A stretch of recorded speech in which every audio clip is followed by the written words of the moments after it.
ओम नमः शिवाय। हर हर महादेव। आप सभी को सोमवार व्रत की हार्दिक शुभकामनाएं। सोमवार व्रत भगवान शिव को समर्पित एक पवित्र व्रत है जो विशेष रूप से उनकी कृपा प्राप्त करने और जीवन में सुख समृद्धि लाने के लिए रखा जाता है। ये व्रत हर सोमवार को किया जाता है और इस व्रत का विशेष महत्व होता है। इस व्रत को करने से भगवान शिव प्रसन्न होते हैं और भक्तों की सभी मनोकामनाओं को पूर्ण करते हैं। अविवाहित कन्याओं के लिए ये व्रत विशेष लाभकारी माना जाता है। इसे करने से योग्य वर की प्राप्ति होती है और वैवाहिक जीवन सुखद होता है। जो महिलाएं संतान प्राप्ति की इच्छा रखती हैं, उनके लिए यह व्रत बहुत फलदायी होता है। इस व्रत से आर्थिक तंगी दूर होती है और कर्ज से भी मुक्ति मिलती है। भगवान शिव को भोलेनाथ कहा जाता है। उनकी भक्ति से जीवन में शांति, स्वास्थ्य और सकारात्मक ऊर्जा प्राप्त होती है। सोमवार व्रत करने से जन्म जन्मांतर के पाप नष्ट होते हैं और व्यक्ति को मोक्ष की प्राप्ति होती है। यदि जीवन में कोई संकट या बाधा आ रही हो तो सोमवार व्रत करने से सभी समस्याएं समाप्त हो जाती हैं। इस व्रत को करने के लिए प्रातः स्नान कर स्वच्छ वस्त्र धारण करें और व्रत का संकल्प लें। घर या शिव मंदिर में जाकर भगवान शिव का जल, दूध, दही, शहद, बेलपत्र और गंगा जल से अभिषेक करें। ओम नमः शिवाय मंत्र का जाप करें और शिव चालीसा का पाठ करें। दिन भर फलाहार करें और निराहार व्रत भी रखा जाता है। शाम के समय फिर से भगवान शिव की पूजा करें और सोमवार व्रत कथा को पढ़ें अथवा सुनें। शिव आरती करें और प्रसाद वितरण करें। अगले दिन प्रातः किसी ब्राह्मण या जरूरतमंद को भोजन कराकर व्रत का पारण करें। ये व्रत हर सोमवार किया जाता है या फिर 16 सोमवार तक लगातार यह व्रत करने से विशेष फल की प्राप्ति होती है। और श्रावण मास में किए जाने वाले सोमवार व्रत का भी विशेष महत्व होता है। सोमवार व्रत भगवान शिव की कृपा पाने और जीवन में सुख समृद्धि लाने का एक उत्तम साधन है। जो भी श्रद्धालु इसे श्रद्धा और भक्ति के साथ करता है, उसे भगवान शिव का आशीर्वाद प्राप्त होता है और उसके जीवन की सभी परेशानियां दूर हो जाती हैं। अभी सुनिए सोमवार की पौराणिक व्रत कथा। आर्याव्रत में चित्रवर्मा नाम से प्रसिद्ध एक राजा थे। वे दुष्टों को दंड देने के लिए यमराज के समान समझे जाते थे। वे धर्म मर्यादाओं के रक्षक, कुमार्गामी पुरुषों को दंड देकर राह पर लाने वाले, समस्त यज्ञों का अनुष्ठान करने वाले और शरणार्थियों की रक्षा करने में समर्थ थे। भगवान शिव और विष्णु में उनकी बड़ी भक्ति थी। राजा चित्रवर्मा ने अनेक परम पराक्रमी पुत्रों को पाकर अंत में एक सुंदर मुख वाली कन्या प्राप्त की। एक दिन राजा ने जातक के लक्षण जानने वाले श्रेष्ठ ब्राह्मणों को बुलाकर कन्या की जन्म कुंडली के अनुसार भावी फल पूछे। तब उन ब्राह्मणों में से एक बहुज्ञ विद्वान ने कहा, महाराज, यह आपकी कन्या सीमंतनी नाम से प्रसिद्ध होगी। ये उमा भगवती माता की भांति मांगलमयी, दमयंती की भांति परम सुंदरी, सरस्वती के समान सब कलाओं को जानने वाली तथा लक्ष्मी की भांति अत्यंत सद्गुणों से सुशोभित होगी। ये 10,000 वर्षों तक अपने स्वामी के साथ आनंद भोगेगी और 8 पुत्रों को जन्म देकर उत्तम सुख का उपभोग करेगी। तत्पश्चात एक दूसरे ब्राह्मण ने कहा, यह कन्या 14वें वर्ष में विधवा हो जाएगी। ये वज्रघात के समान दारुण वचन सुनकर राजा 2 घड़ी तक चिंता में डूबे रहे। तदंतर सब ब्राह्मणों को विदा करके राजा ने सब कुछ भाग्य के अनुसार ही होता है ऐसा समझकर चिंता छोड़ दी। सीमंतनी धीरे धीरे सयानी हुई। अपनी सखी के मुख से भावी वैधव्य की बात सुनकर उसे बड़ा खेद हुआ। उसने चिंता मगन होकर याज्ञवल्क्य मुनि की पत्नी मैत्रेयी जी से पूछा, माताजी, मैं आपके चरणों की शरण में आई हूँ। मुझे सौभाग्य बढ़ाने वाले सत्कर्म का उपदेश दीजिए। इस प्रकार शरण में आई हुई राजकन्या से पतिव्रता मैत्रेयी ने कहा, सुंदरी, तो शिव सहित पार्वती जी की शरण में जा और सोमवार को एकाग्रचित हो स्नान और उपवास पूर्वक स्वच्छ वस्त्र धारण करके शिव और पार्वती का पूजन कर। सोमवार के दिन शिव और पार्वती की आराधना करती है इससे बड़ी भारी आपत्ति पड़ने पर भी तो उससे मुक्त हो जाएगी। घोर से घोर एवं भयंकर महाकलेश में पड़कर भी शिव पूजन ना छोड़ना, उसके प्रभाव से महान भय से पार हो जाओगी। इस प्रकार सीमंतिनी को आश्वासन देकर पतिव्रता मैत्रेयी आश्रम को चली गई। राजकुमारी ने उनके कथन अनुसार भगवान शिव का पूजन प्रारंभ किया। निषद देश में नल की पत्नी दमयंती के गर्भ से इंद्रसेन नामक पुत्र हुआ था। राजा इंद्रसेन के पुत्र चंद्रागत हुए। नृपश्रेष्ठ चित्रवर्मा ने राजकुमार चंद्रागत को बुलाकर गुरुजनों की आज्ञा से उन्हीं के साथ अपनी पुत्री सीमंतिनी का विवाह कर दिया। उस विवाह में बड़ा उत्सव हुआ था। विवाह के पश्चात चंद्रागत कुछ काल तक ससुराल में ही रहे। एक दिन राजकुमार यमुना के पार जाने के लिए कुछ मित्रों के साथ नाव पर सवार हुए। भाग्यवश नाव यमुना के भंवर में मल्लाहों सहित डूब गई। यमुना के दोनों तटों पर बड़ा भारी हाहाकार मच गया। इस दुर्घटना को देखने वाले समस्त सैनिकों के विलाप से सारा आकाश मंडल गूंज उठा। डूबने वालों में से कुछ तो मर गए और कुछ ग्राहों के पेट में चले गए तथा राजकुमार आदि कुछ लोग उस महाजाल में अदृश्य हो गए। ये समाचार सुनकर राजा चित्रवर्मा बड़े व्याकुल हुए और यमुना के किनारे आकर मूर्छित होकर गिर पड़े। सीमंतिनी ने भी जब ये समाचार सुना तब वह अचेत होकर धरती पर गिर पड़ी। राजा इंद्रसेन भी अपने पुत्र के डूबने का समाचार पाकर रानियों सहित बहुत दुखी हुए और सुध बुद्ध खोकर गिर पड़े। तदंतर बड़े बूढ़ों के समझाने पर राजा चित्रवर्मा धीरे धीरे नगर में आए और उन्होंने अपनी पुत्री को धीरज बंधाया। राजा चित्रवर्मा ने जल में डूबे हुए अपने दामाद का औधर देह कृत्य वहां आए हुए उनके बंधु बांधवों से करवाया। पतिव्रता सीमंतिनी ने चीता में बैठकर पतिलोक में जाने का विचार किया, किंतु उसके पिता ने स्नेहवश उसे रोक लिया। तब वे विधवा जीवन व्यतीत करने लगी। मुनि पत्नी मैत्रेयी ने जिस शुभ सोमवार व्रत का उपदेश दिया था, उसे सदाचार परायणा सीमंतिनी ने विधवा होने पर भी नहीं छोड़ा। इस प्रकार 14वें वर्ष की आयु में अत्यंत दारुण दुख पाकर वे भगवान शिव के चरणार विंदों का चिंतन करने लगी। शिव की आराधना करते करते उसके 3 वर्ष व्यतीत हो गए। उधर पुत्र शोक से उन्मत्त हुए राजा इंद्रसेन को बलपूर्वक दबाकर उनके भाइयों ने सारा राज्य छीन लिया और उन्हें पत्नी सहित पकड़कर कारागृह में डाल दिया। इंद्रसेन के पुत्र चंद्रागत यमुना के जल में डूबने पर नीचे नीचे गहराई में उतरने लगे। बहुत नीचे जाने पर उन्होंने नाग वधुओं को जल क्रीड़ा में निमग्न देखा। राजकुमार को देखकर वे भी विस्मित हुए और उन्हें पाताल लोक में ले गए।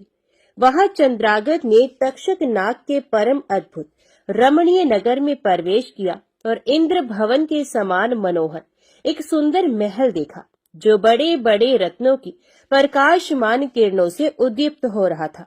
भगवान सूर्य के समान तेजस्वी तक्षक नाग को सभा भवन में विराजमान देख परम बुद्धिमान राजकुमार ने प्रणाम किया और हाथ जोड़कर खड़े हो गए। तक्षक के तेज से उनके नेत्र चौंधे आ गए। नागराज ने भी मनोरम राजकुमार को देखकर उन नागिनों से पूछा, ये कौन है और कहां से आया है? उन्होंने उत्तर दिया, हमने इसे यमुना जल में देखा है और इसके कुल तथा नाम का परिचय न होने के कारण आपके पास ले आई हैं। तब तक्षक ने राजकुमार से पूछा, तुम किसके पुत्र हो, कौन हो, कौन सा तुम्हारा देश है और यहाँ पर तुम्हारा कैसे आगमन हुआ है? राजपुत्र ने कहा, भूमंडल में निषद नाम से प्रसिद्ध एक देश है। उसके स्वामी राजा नल महायशस्वी हो गए हैं। वे पुण्य श्लोक माने जाते हैं। उनके पुत्र इंद्रसेन हुए और इंद्रसेन का पुत्र मैं हुआ। मेरा नाम चंद्रागत है। मैं अभी नूतन विवाह करके ससुराल में ही टिका था और यमुना जी के जल में विहार करता हुआ दैव की प्रेरणा से डूब गया। ये नाग पत्नियां मुझे आपके पास ले आई हैं। जन्मांतर के उपार्जित पुण्यों के प्रभाव से यहाँ मैंने आपके चरणार विंदों का दर्शन किया है। आज मैं धन्य हूँ। मेरे माता पिता कृतार्थ हो गए, क्योंकि आपने दया करके मेरी ओर देखा और मुझसे वार्तालाप किया है। इस प्रकार अत्यंत मनोहर उदारता पूर्ण वचन सुनकर तक्षक ने कहा, राजकुमार, तुम भय न करो, धैर्य रखो और बताओ, तुम संपूर्ण देवताओं में किसकी पूजा करते हो? राजकुमार ने कहा, जो संपूर्ण देवों में महादेव कहे जाते हैं, उन्हें विश्वात्मा उमापति भगवान शिव की मैं पूजा करता हूँ, जो विधाता के भी विधाता, कारणों के भी कारण और तेजों में सर्वोत्कृष्ट तेज है। वे भगवान शिव मेरी परम गति हैं, जो अत्यंत निकट होकर भी पाप से दूषित चित्त वाले पुरुषों के लिए बहुत दूर है, तथा जिनके तेज की कोई सीमा नहीं, जो अग्नि, भूमि, वायु, जल और आकाश में भी स्थित है। ये विश्वात्मा भगवान सदाशिव हम सबके लिए परम पूजनीय है, जो संपूर्ण भूतों के साक्षी, सबकी आत्मा में स्थित रहने वाले परमेश्वर तथा निरंजन है। संपूर्ण संसार जिनकी इच्छा के अधीन है, मैं उन भगवान शिव की पूजा करता हूँ। ज्ञानी पुरुष जिन्हें एक आदि और पुराण पुरुष कहते हैं, गुणों के भेद से जिनमें भिन्नता की प्रतीति होती है, जिन्हें कोई तो क्षेत्रज्ञ, कोई तुरैय और कोई कूटस्थ कहते हैं, ये भगवान शिव मेरे परम आश्रय है। जो चैतन्यमय अचिंत्य तत्व है, जिनके तेज का कहीं अंत नहीं, श्रुति के नेति नेति वचनों से तद्भिन्न समस्त वस्तुओं का बाध करके जिनके स्वरूप का निश्चय किया गया है, तथा आत्मज्ञानी पुरुषों के भी मन और वाणी की वृत्तियां जिनका स्पर्श नहीं कर पाती हैं, वे ही ये भगवान शिव मेरे परम पूजनीय हैं। जिनका प्रसाद पाकर साधु पुरुष अत्यंत उज्जवल इंद्रपद की भी अभिलाषा नहीं रखते, तथा कर्मों की अर्गला और काल चक्र को लांघकर निर्भय होकर विचरते हैं, वे भगवान शिव मेरी परम गति है।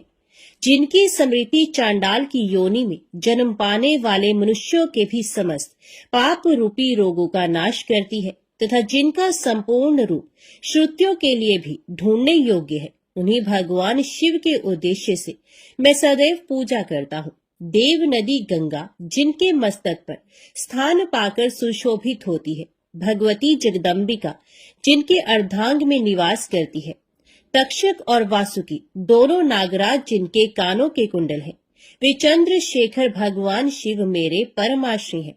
जिनके चरण कमल वेदों के शीर्ष स्थानीय उपनिषदों में गौरवान्वित होती है, वेदांत की श्रुति भी जिनके चरणार विंदों का गुणगान करती है, जिनका दिव्य स्वरूप सदा योगियों के हृदय में प्रकाशित होता है, तथा जिनकी सगुण मूर्ति संपूर्ण तत्वों का प्रकाश करने वाली है, गुणमयी सृष्टि पर विजय पाने वाले वे भगवान शंकर मेरे द्वारा पूजित होते हैं। राजकुमार की ये बात सुनकर तक्षक का चित्त प्रसन्न हो गया। उनके हृदय में महादेव जी के प्रति नूतन भक्ति भाव का उदय हो गया और वे उनसे इस प्रकार बोले, राजेंद्र नंदन, तुम्हारा कल्याण हो। मैं तुम पर बहुत प्रसन्न हूँ, क्योंकि तुम बालक होकर भी सर्वोत्कृष्ट परात्पर शिव तत्व को जानते हो। देखो, ये रत्न में लोक है, ये मनोहर नेत्रों वाली युवतियां हैं, ये मनोवांछित कामना पूर्ण करने वाले कल्प वृक्ष है, तथा ये अमृत रूपी जल से भरी हुई बावलियां हैं। यहाँ मृत्यु का दारुण भय नहीं है, बुढ़ापा और रोग से यहाँ किसी को पीड़ा नहीं होती है। तुम इच्छा अनुसार यही रहो और यथा योग्य सुख भोगों का उपभोग करो। नागराज के ऐसा कहने पर राजकुमार हाथ जोड़कर बोले, नागराज, मैंने समय पर विवाह किया है। मेरी पत्नी उत्तम व्रत का पालन करने वाली और शिव पूजा परायणा है, और मैं अपने माता पिता का इकलौता पुत्र हूँ। वे सब लोग इस समय मुझे मरा हुआ मानकर महान शोक से घिर गए होंगे, अतः मुझे किसी प्रकार भी यहाँ अधिक समय तक नहीं ठहरना चाहिए। आप कृपा करके मुझे उसी मनुष्यलोक में पुनः पहुंचा दे। नागराज तक्षक ने कहा, राजकुमार, तुम जब जब मेरी याद करोगे तब तब तुम्हारे सामने प्रकट हो जाऊंगा। ऐसा कहकर उन्होंने राजकुमार को एक सुंदर अश्व भेंट किया, जो इच्छा के अनुसार चलने वाला था। अनेक प्रकार के द्वीपों, समुद्रों और लोकों में उसकी अप्रतिहत गति थी। इसके सिवा उन्हें रत्न में आभूषण, दिव्य वस्त्र एवं दिव्य अलंकार भेंट किए। उनकी सहायता के लिए सारी व्यवस्था करने के पश्चात तक्षक ने जाओ कहकर प्रेम पूर्वक उन्हें विदा किया। चंद्रांगद उस घोड़े पर सवार हो निकले और थोड़ी ही देर में यमुना के जल से बाहर आकर उस दिव्य अश्व पर चढ़े हुए नदी के रमणीय तट पर घूमने लगे। इसी समय पतिव्रता सीमंतनी अपनी सखियों से घिरी हुई वहां स्नान करने के लिए आई। उसने यमुना के तट पर मनुष्य रूपधारी नाग कुमार के साथ भ्रमण करते हुए राजकुमार चंद्रागत को देखा। दिव्य अश्व पर आरूढ़ हुए अपूर्व आकार वाले उन राजकुमार को देखकर वे उन्हीं की ओर दृष्टि लगाए खड़ी हो गई। उसे देखकर चंद्रागत ने भी मन ही मन विचार किया, जान पड़ता है इसे मैंने पहले कभी देखा है। तत्पश्चात वे घोड़े से उतरकर नदी के किनारे आ बैठे और उस सुंदरी को बुलाकर समीप बैठाकर पूछा, तुम कौन हो, किसकी स्त्री और किसकी कन्या हो? सीमंतनी लज्जावश स्वयं कुछ बोल न सकी। तब उसकी सखी ने सब बातें बताई। इसका नाम सीमंतनी है। ये निषद राज इंद्रसेन की पुत्र वधु, युवराज चंद्रागत की पत्नी और महाराज चित्रवर्मा की पुत्री है। दुर्भाग्यवश इसके पति इस महाजल में डूब गए। इससे वैधव्य का दुख प्राप्त करके यह बाला शोक से सूखती जा रही है। अत्यंत प्रबल शोक में ही इसने 3 वर्ष व्यतीत किए हैं। आज सोमवार है, इसलिए यहाँ यमुना जी के स्नान करने के लिए आई है। इसके ससुर का राज्य भी शत्रु ने छीन लिया है, बलपूर्वक उस पर अधिकार जमा लिया है और वे महाराज अपनी पत्नी के साथ उनकी कैद में पड़े हैं। ये सब होने पर भी ये निर्मल अंतकरण वाली सदाचार परायणा राजकुमारी प्रति सोमवार को अत्यंत भक्ति भाव के साथ पार्वती सहित महादेव जी की पूजा करती है। उत्तम व्रत का पालन करने वाली सीमंतनी ने अपनी सखी के मुख से सब बातें कहलवाकर स्वयं भी राजकुमार से पूछा, आप कौन हैं? आपके पार्श्ववर्ती ये दोनों पुरुष कौन है? आपने मेरे वृत्तांत को एक स्नेही की भांति क्यों पूछा है? महाबाहो, मुझे ऐसा जान पड़ता है कि पहले मैंने आपको कहीं देखा है। आप मुझे स्वजन की भांति प्रतीत होते हैं। इतना कहकर राजकुमारी सीमंतनी नेत्रों से आंसू की धारा बहाती हुई बहुत देर तक फूट फूट कर रोती रही और मूर्छित होकर पृथ्वी पर गिर पड़ी। अपनी प्रियतमा के शोक का कारण सुनकर चंद्रागत भी शोक से व्याकुल हो 2 घड़ी तक चुपचाप बैठे रहे। तदंतर सीमंतनी उठकर राजकुमार की ओर बारंबार निहारने लगी। उसने पहले देखे हुए अंग चिन्हों, स्वर आदि लक्षणों, अवस्था के प्रमाण तथा रूप रंग आदि की परीक्षा करके ये निश्चय किया कि ये अवश्य ही मेरे पति हैं, क्योंकि मेरा हृदय प्रेम से अधीर होकर इन्हीं में अनुरक्त हुआ है। परंतु क्या मुझ अभागिनी को अपने मरे हुए पति का दर्शन हो सकता है? ये स्वप्न है या भ्रम? अथवा मुनि पत्नी मैत्रेयी ने जो मुझे ये कहा था कि तुम भारी से भारी विपत्ति में पड़ने पर भी इस व्रत का पालन करती रहना, उसी का तो ये फल नहीं है। एक श्रेष्ठ ब्राह्मण ने मेरा 10,000 वर्षों का सौभाग्य बतलाया था। उन ब्राह्मण देवता का ये वचन अवश्य सत्य होगा, ये ईश्वर के बिना कौन जान सकता है।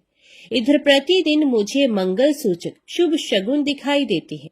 पार्वती देवी के प्राणनाथ भगवान शिव के प्रसन्न होने पर देहधारियों के लिए कौन सी वस्तु दुर्लभ हो सकती है? इस प्रकार भांति भांति से विचार करके उसका संदेह दूर हुआ। तब लज्जा से उसने अपना मुख नीचे की ओर कर लिया। उस समय राजकुमार ने कहा, भद्रे, मैं तुम्हारे पति के शोक संतप्त माता पिता से ये समाचार बतलाने के लिए जा रहा हूँ। तुम्हारा कल्याण हो, तुम्हारे पति तुमसे शीघ्र ही मिलेंगे। यो कहकर राजकुमार घोड़े पर सवार हुए और अपने दोनों सहायकों के साथ शीघ्र ही अपने राज्य में पहुंचे। वहां नागरोद्यान के समीप स्थित होकर उन्होंने नागराज के पुत्र को राज सिंहासन पर अधिकार जमाए बैठे हुए बंधुओं के समीप भेजा। नागकुमार ने शीघ्र जाकर उन सब से कहा, तुम सब लोग महाराज इंद्रसेन को अविलंब कारागृह से मुक्त करो और सिंहासन छोड़कर हट जाओ। महाराज के पुत्र चंद्रागत पाताल लोक से लौटकर यहाँ आए हैं। तुम आनाकानी ना करो, नहीं तो चंद्रागत के बाण तुम्हारे प्राण हर लेंगे। फिर यमुना जी के जल में डूबकर नागराज तक्षक के घर जा पहुंचे थे। वहां से उनकी सहायता पाकर पुण्य इस लोक में लौटे हैं। नागकुमार की कही हुई ये सारी बातें सुनकर शत्रुओं ने भी बहुत अच्छा कहकर उनकी आज्ञा स्वीकार की और महाराज इंद्रसेन को उनके खोए हुए पुत्र के पुनः लौट आने का समाचार बताकर उनका सिंहासन उन्हें लौटा दिया। महाराज को प्रसन्न करके भी वे लोग भयभीत बने रहे। मेरा पुत्र आ रहा है। ये बात सुनकर राजा प्रेम के आंसू बहाते हुए आनंद में डूब गए। यही दशा महारानी की भी थी। तदंतर सब नागरिक, वृद्ध, मंत्री और पुरोहित आगे जाकर चंद्रागत से मिले और उन्हें हृदय से लगाकर महाराज के समीप ले आए। अपने भवन में प्रवेश करके अश्रु वर्षा करते हुए राजकुमार ने माता पिता के चरणों में प्रणाम किया। चरणों में पड़े हुए पुत्र को उठाकर राजा ने अश्रु सिक्त हृदय से लगा लिया। विक्रमश सब माताओं को प्रणाम करके उनका आशीर्वाद लेकर राजकुमार पुरवासियों से मिले और उन्होंने सबको यथा योग्य सम्मान दिया। उन्हें सबके साथ राजसभा में बैठकर अपना सब वृतांत पिता से निवेदन किया और नागराज तक्षक से मित्रता होने की भी बात बताई। राजकुमार का चित्र देख और सुनकर राजा इंद्रसेन हर्ष से विवल हो गए। उन्होंने अपने मन में यही माना कि मेरी पुत्र वधू ने भगवान महेश्वर की आराधना करके इस अनुपम सौभाग्य का अर्जन किया है। निषदराज ने ये मंगलमय वार्ता दूतों के द्वारा महाराज चित्रवर्मा को भी कहला दी। ये अमृतमय वार्ता सुनकर महाराज चित्रवर्मा आनंद से विवल हो गए और बड़े वेग से उठकर उन्होंने संदेश वाहकों को उपहार में बहुत धन दिया। फिर अपनी पुत्री को बुलवाकर उन्होंने उससे वैधव्य के चिन्हों का परित्याग करवाया और उसे नाना प्रकार के आभूषणों से विभूषित किया। तत्पश्चात समूचे राष्ट्र के गांव और नगर आदि में बड़ा भारी उत्सव हुआ और सब लोगों ने राजकुमारी सीमंतिनी के सदाचार की बड़ी प्रशंसा की। चित्रवर्मा ने इंद्रसेन के पुत्र चंद्रागत को बुलाकर सीमंतिनी को उनके साथ विदा कर दिया। चंद्रागत ने तक्षक के घर से लाए हुए रत्न आदि आभूषणों के द्वारा, जो मानव मात्र के लिए अत्यंत दुर्लभ है, अपनी पत्नी को अलंकृत किया। तपे हुए स्वर्ण के समान सुशोभित 40 कोस तक जाने वाली सुगंध से युक्त दिव्य अंगराग से सीमंतिनी की बड़ी शोभा हो रही थी। कमल के केसर के समान रंग वाले कल्प वृक्ष के पुष्पों से बनी हुई और कभी ना कुम्हलाने वाली माला भी सती सीमंतिनी की शोभा बढ़ा रही थी। इस प्रकार शुभ मुहूर्त में अपनी पत्नी को साथ लेकर श्वशुर की आज्ञा से चंद्रागत पुनः अपनी नगरी में आए। महाराज इंद्रसेन ने अपने पुत्र को राज सिंहासन पर बिठाकर तपस्या द्वारा भगवान शिव की आराधना करके योगी पुरुषों को उपलब्ध होने वाली उत्तम गति प्राप्त की। राजा चंद्रागत ने अपनी धर्म पत्नी सीमंतिनी के साथ 10,000 वर्षों तक नाना प्रकार के विषयों का उपभोग किया। उन्होंने 8 पुत्रों और 1 कन्या को जन्म दिया। सीमंतिनी प्रतिदिन भगवान महेश्वर की पूजा करती हुई अपने स्वामी के साथ सुख पूर्वक रहने लगी। उसने सोमवार व्रत के प्रभाव से अपना खोया हुआ सौभाग्य प्राप्त कर लिया। ओम नमः शिवाय। हर हर महादेव। अभी सुनिए 16 सोमवार की व्रत कथा। एक बार भगवान शिव जी पार्वती जी के साथ भ्रमण करते हुए मृत्यु लोक की अमरावती नगरी में पहुंचे। उस नगर के राजा ने भगवान शिव का एक विशाल मंदिर बनवा रखा था। शिव और पार्वती उस मंदिर में रहने लगे। एक दिन पार्वती ने भगवान शिव से कहा कि हे प्राणनाथ, आज मेरी चौसर खेलने की इच्छा हो रही है। पार्वती की इच्छा जानकर शिव पार्वती के साथ चौसर खेलने बैठ गए। खेल प्रारंभ होते ही उस मंदिर का पुजारी वहां आ गया। माता पार्वती जी ने पुजारी जी से पूछा कि हे पुजारी जी, ये बताइए कि इस बाजी में किसकी जीत होगी। तो ब्राह्मण ने कहा कि महादेव जी की, परंतु चौसर में शिव जी की पराजय हुई और माता पार्वती जी की जीत हुई। तब ब्राह्मण को उन्होंने झूठ बोलने के अपराध में कोढ़ी होने का श्राप दिया। शिव और पार्वती उस मंदिर से कैलाश पर्वत पर लौट गए। पार्वती जी के श्राप के कारण पुजारी कोढ़ी हो गया। नगर के स्त्री पुरुष उस पुजारी की परछाई से भी दूर दूर रहने लगे। कुछ लोगों ने राजा से पुजारी के कोढ़ी हो जाने की शिकायत की, तो राजा ने किसी पाप के कारण पुजारी के कोढ़ी हो जाने का विचार कर उस मंदिर से निकलवा दिया। उसकी जगह दूसरे ब्राह्मण को पुजारी बना दिया गया। कोढ़ी पुजारी मंदिर के बाहर बैठकर भिक्षा मांगने लगा। कई दिनों के पश्चात स्वर्गलोक की कुछ अप्सराएं उस मंदिर में पधारी और उसे देखकर अप्सराओं ने कारण पूछा। पुजारी ने उन्हें भगवान शिव और पार्वती जी के चौसर खेलने और पार्वती जी के शाप देने की सारी कहानी कह सुनाई। तब अप्सराओं ने पुजारी से 16 सोमवार का विधिवत व्रत रखने को कहा। पुजारी द्वारा पूजन विधि पूछने पर अप्सराओं ने कहा, सोमवार के दिन सूर्य उदय से पहले उठकर स्नान आदि से निवृत्त होकर स्वच्छ वस्त्र पहनकर आधा सेर गेहूं का आटा लेकर उसके 3 अंग बनाना, फिर घी का दीपक जलाकर गुड़ नैवेद्य बेलपत्र चंदन अक्षत फूल जनेऊ का जोड़ा लेकर प्रदोष काल में भगवान शिव की पूजा अर्चना करना। पूजा के बाद 3 अंगों में एक अंग भगवान शिव को अर्पण करके एक आप ग्रहण करना। शेष 2 अंगों को भगवान का प्रसाद मानकर वहां उपस्थित स्त्री पुरुषों और बच्चों को बांट देना। इस तरह व्रत करते हुए जब 16 सोमवार बीत जाए तो 17वें सोमवार को 1 पाव आटे की बाटी बनाकर उसमें घी और गुड़ मिलाकर चूरमा बनाना, फिर भगवान शिव को भोग लगाकर वहां उपस्थित स्त्री पुरुष और बच्चों को प्रसाद बांट देना। इस तरह 16 सोमवार व्रत करने और व्रत कथा को सुनने से भगवान शिव तुम्हारे कोढ़ को नष्ट करके तुम्हारी सभी मनोकामनाएं पूरी कर देंगे। इतना कहकर अप्सराएं स्वर्गलोक को चली गई। पुजारी ने अप्सराओं के कथन अनुसार 16 सोमवार का विधिवत व्रत किया। फलस्वरूप भगवान शिव की अनुकंपा से उसका कोढ़ नष्ट हो गया। राजा ने उसे फिर मंदिर का पुजारी बना दिया और वह मंदिर में भगवान शिव की पूजा करता आनंद से जीवन व्यतीत करने लगा। कुछ दिनों के बाद पुनः पृथ्वी का भ्रमण करते हुए भगवान शिव और पार्वती उस मंदिर में पधारे। स्वस्थ पुजारी को देखकर पार्वती ने आश्चर्य से उसके रोग मुक्त होने का कारण पूछा, तो पुजारी ने उन्हें 16 सोमवार व्रत करने की सारी कथा कह सुनाई। पार्वती जी भी व्रत की बात सुनकर बहुत प्रसन्न हुई और उन्होंने पुजारी से उसकी विधि पूछकर स्वयं 16 सोमवार का व्रत प्रारंभ किया। पार्वती जी उन दिनों अपने पुत्र कार्तिकेय के नाराज होकर दूर चले जाने से बहुत चिंतित रहती थी।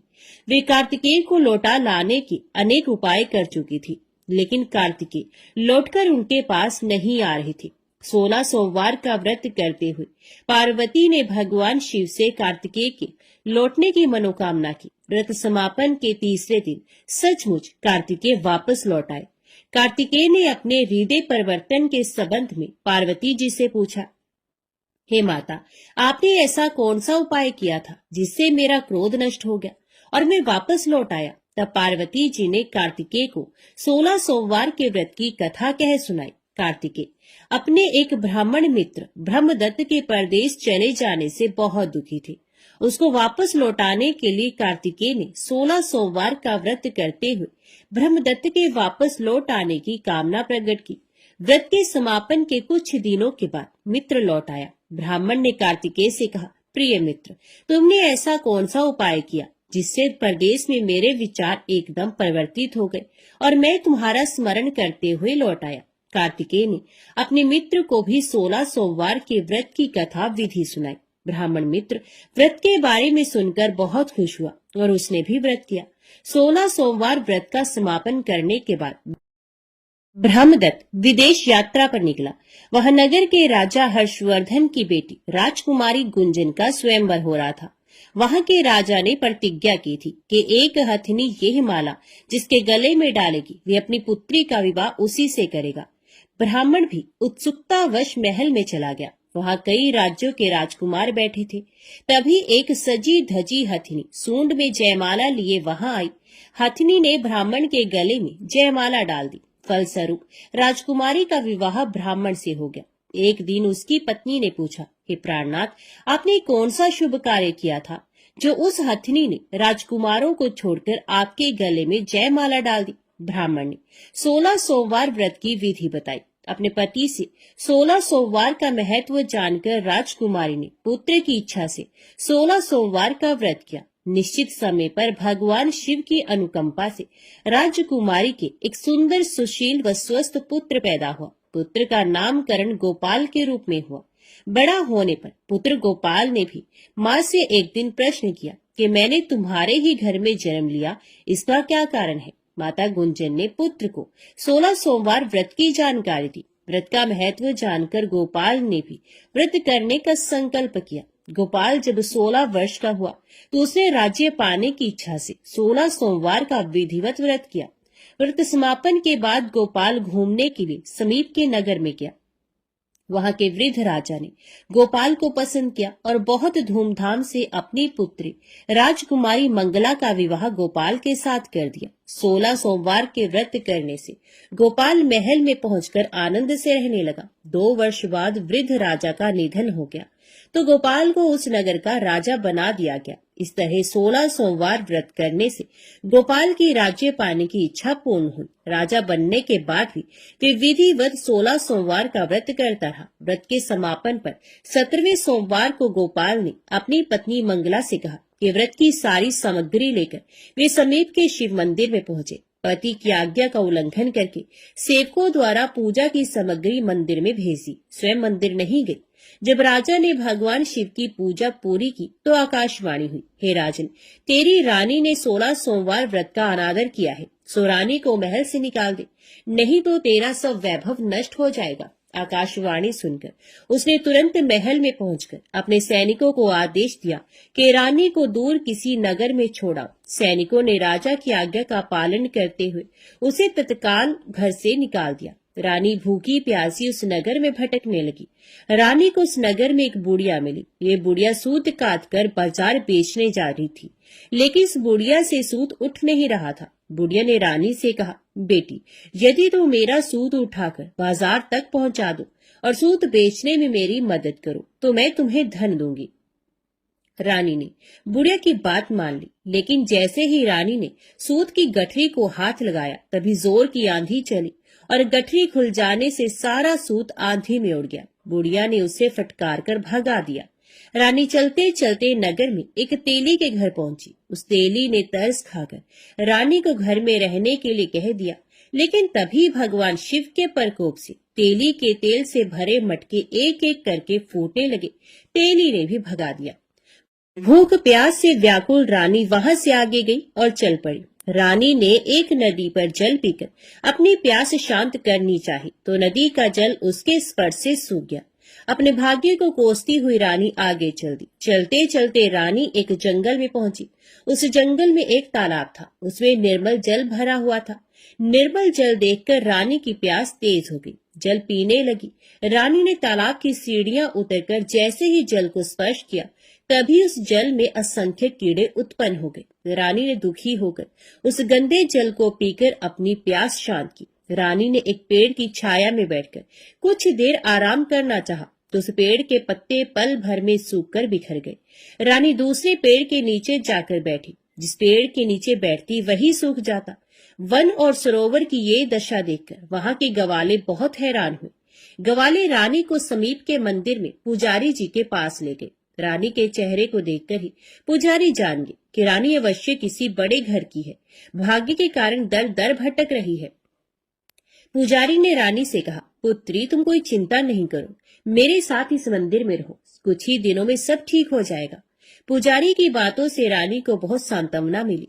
रानी उस मंदिर में रहने लगी। रानी भोजन बनाती तो सब्जी जल जाती, आटे में कीड़े पड़ जाते, जल से बदबू आने लगती। पुजारी भी रानी के दुर्भाग्य से बहुत चिंतित होते हुए बोली, हे पुत्री, अवश्य ही तुझसे कोई अनुचित काम हुआ है जिसके कारण देवता तुझसे नाराज हैं और उनकी नाराजगी के कारण ही तुम्हारी ये दशा हुई है। पुजारी की बात सुनकर रानी ने अपने पति के आदेश पर मंदिर में ना जाकर शिव की पूजा नहीं करने की सारी कथा कह सुनाई।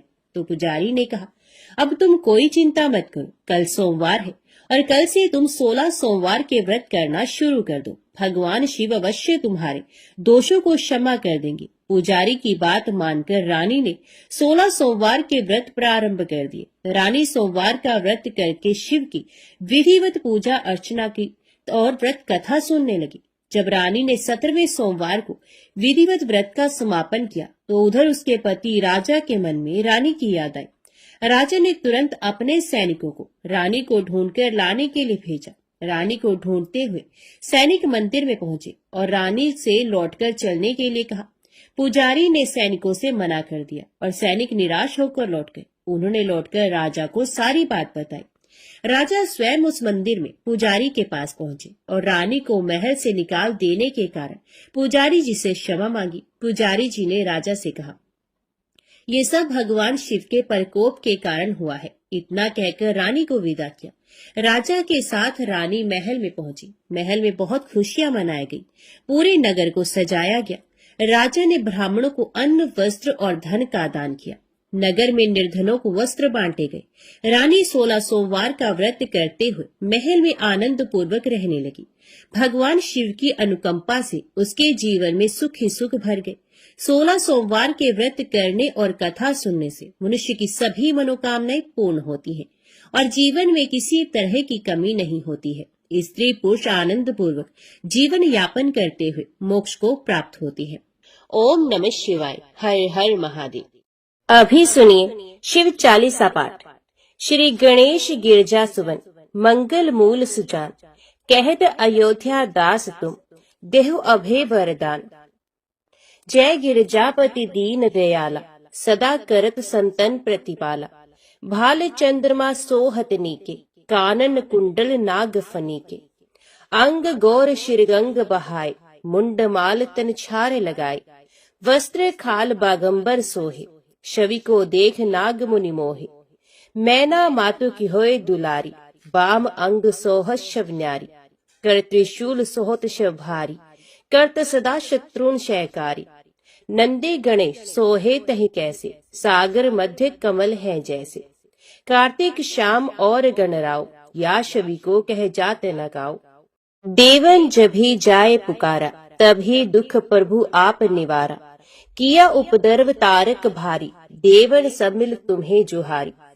तुरत षडानन आप पठायो, लव निमेष में मार गिरायो। आप जलंधर असुर संहारा, सुयश तुम्हार विदित संसारा। त्रिपुरा सुरसन युद्ध मचाई, सबही कृपा कर लीन बचाई। किया तपही भागीरथ भारी, पूर्व प्रतिज्ञा तसु पुरारी। दानिन मह तुम सम को नाही, सेवक स्तुति करत सदाहि। वेद नाम महिमा तव गाय, अकथ अनाद भेद नहीं पाए। प्रगट उधत मंथन तेज्वाला, जरे सुरासुर भय विहाला। किन्हीं दया तहि करी सहाय, नीलकंठ तब नाम कहाय। पूजन रामचंद्र जब कीन्हा, जीत के लंक विभीषण दीन्हा। सहस कमल में हो रहे धारी, किन्हीं परीक्षा तभी पुरारी। एक कमल प्रभु राखे जोई, कमल न्यून पूजन चह सोई। कठिन भक्ति देखी प्रभु शंकर, भय प्रसन्न दिए इच्छत वर। जय जय जय अनंत अविनाशी, करत कृपा सबके घटवासी। दुष्ट सकल नित मोह सतावे, भ्रमत रहे मोह चैन न आवे। त्राही त्राही मैं नाथ पुकारू, यह अवसर मोह आन उबारो। लै त्रिशूल शत्रुन को मारो, संकट से मोह आन उबारो। माता पिता भ्राता सब कोई, संकट में पूछत नहीं कोई। स्वामी एक है आस तुम्हारी, आय हरो अब संकट भारी। धन निर्धन को देत सदाही, जो कोई जांचे वो फल पाही। स्तुति कह विधि करो तुम्हारी, शंभो नाथ अब चूक हमारी। शंकर हो संकट के नाशन, मंगल कारण विघ्न विनाशन। योगी यतमुन ध्यान लगावे, नारद शारद शीश नवावे। नमो नमो जय नमो शिवाय, सुर ब्रह्मादिक पार न पाए। जो ये पाठ करे मन लाई, तापर होत है शंभु सहाय। ऋणिया जो कोई अधिकारी, पाठ करे सो पावन हारी। पुत्रहीन कर इच्छा कोई, निश्चय शिव बरसाते ही होय। पंडित त्रयोदशी को लावे, ध्यान पूर्वक होम करावे। त्रयोदशी व्रत करे हमेशा, तन्ने ही ताके रहे कलेशा। धूप दीप नैवेद्य चढ़ावे, शंकर सम्मुख पाठ सुनावे। जन्म जन्म के पाप नसावे, अंतवास शिवपुर में जावे। कहे अयोध्या आस तुम्हारी, जान सकल दुख हरी हमारी। नित्य नेम कर प्रात ही, पाठ करो चालीसा। तुम मेरी मनोकामना, पूर्ण करो जगदीश। मकसर छठे मत ऋतु, संवत 64 जान। स्तुति चालीसा शिव है, पूर्ण कीन कल्याण। ओम नमः शिवाय। हर हर महादेव। अभी सुनते हैं भगवान भोलेनाथ की आरती। जय शिव ओंकारा, प्रभु जय शिव ओंकारा। ब्रह्मा विष्णु सदा शिव, अर्धांगी धारा। ओम जय शिव ओंकारा। एकानन चतुरानन पंचानन राजे, हंसासन गरुड़ासन वृषवाहन साजे। ओम जय शिव ओंकारा। दो भुज चार चतुर्भुज, 10 भुज अति सोहे, त्रिगुण रूप निरखता त्रिभुवन जन मोहे। ओम जय शिव ओंकारा। अक्षमाला बनमाला रुंडमाला धारी, चंदन मृग मद सोहे भाले शशिधारी। ओम जय शिव ओंकारा। श्वेतांबर पीतांबर बाघांबर अंगे, सनकादिक गरुणादिक भूतादिक संगे। ओम जय शिव ओंकारा। करके मध्य कमंडलू चक्र त्रिशूल धरता, जग करता जग भरता जग संहार करता। ओम जय शिव ओंकारा। ब्रह्मा विष्णु सदाशिव जानत अविवेका, प्रणवाक्षर मध्य ये तीनों एका। ओम जय शिव ओंकारा। काशी में विश्वनाथ विराजत नंदी ब्रह्मचारी, नित उठ भोग लगावत महिमा अति भारी। ओम जय शिव ओंकारा। त्रिगुण शिव जी की आरती जो कोई नर गावे, कहत शिवानंद स्वामी मनवांचित फल पावे। ओम जय शिव ओंकारा। ओम जय शिव ओंकारा। स्वामी हरि शिव ओंकारा। ब्रह्मा विष्णु सदाशिव अर्धांगी धारा। ओम जय शिव ओंकारा। ओम नमः शिवाय। हर हर महादेव। आज की वीडियो में इतना ही। उम्मीद करती हूँ वीडियो आपको पसंद आई होगी। वीडियो पसंद आई हो तो वीडियो को लाइक और चैनल को सब्सक्राइब जरूर कीजिएगा। ओम नमः शिवाय लिखकर कमेंट बॉक्स में अपनी हाजिरी और अपने सुझाव देना ना भूलेगा। तो मिलते हैं अगली कथा अगली वीडियो के साथ। तब तक के लिए देखते व सुनते रहिए। जय मां कंजर, जय माता दी।